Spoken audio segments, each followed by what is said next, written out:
Bonjour et bienvenue à notre nouvelle question de la semaine. Aujourd'hui, notre question portera sur le domaine 5 du CISA et plus particulièrement sur les risques liés au ransomware. Bien sûr, comme d'habitude, je vais vous expliquer le raisonnement pour trouver la bonne réponse. Voyons donc sans plus attendre de quoi il s'agit. Gala, quelle est la question ? Bonjour Alain. La question est la suivante. Dans le cadre d'un audit de sécurité, quelle est la meilleure stratégie pour évaluer la préparation d'une organisation face aux menaces de ransomware ? Réponse 1. Vérifier uniquement l'existence d'une solution antivirus correctement mise à jour. Réponse 2. Examiner la politique de sauvegarde et de restauration des données. Réponse 3. Évaluer la mise en place d'une approche de défense en profondeur. Et réponse 4. Se concentrer sur la formation des utilisateurs aux techniques de phishing. Cette question n'est pas très compliquée, mais nécessite de prendre un petit peu de recul. Alors, prenons un instant pour réfléchir aux différentes propositions.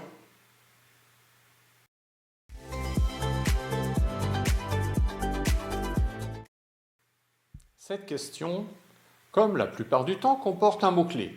Le mot-clé, c'est préparation. Dans ce contexte, il y a immédiatement deux distracteurs. Ce sont les réponses 1 et 4 qui sont insuffisantes pour réévaluer la préparation de l'entreprise car elles ne prennent pas en compte tous les aspects du problème.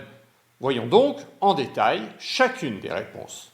Commençons par les deux distracteurs. Réponse 1. Bien qu'une solution antivirus soit importante, elle ne suffit pas à elle seule pour se protéger contre les ransomware modernes. Cette approche est trop limitée et ne prend pas en compte la complexité et l'évolution rapide des menaces de ransomware.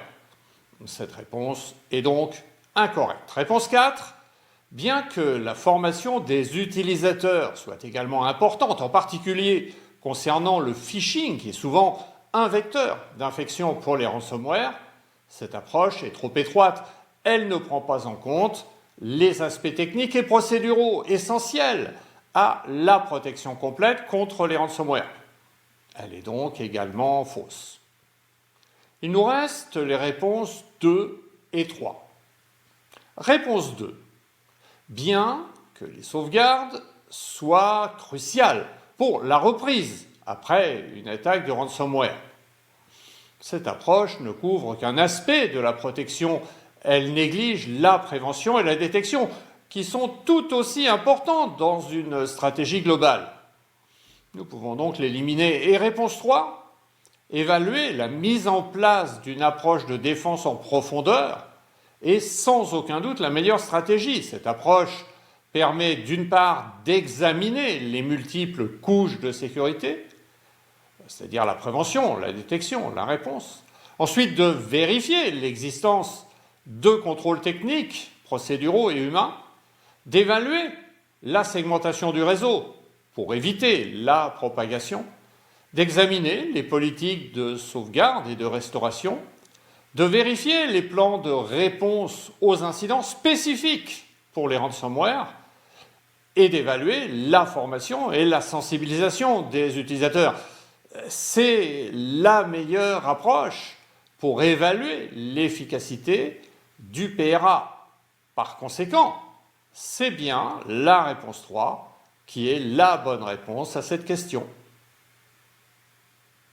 Merci Alain pour cette nouvelle question avec explication détaillée. Pour plus d'informations et de ressources, n'hésitez pas à vous abonner et à consulter notre site web.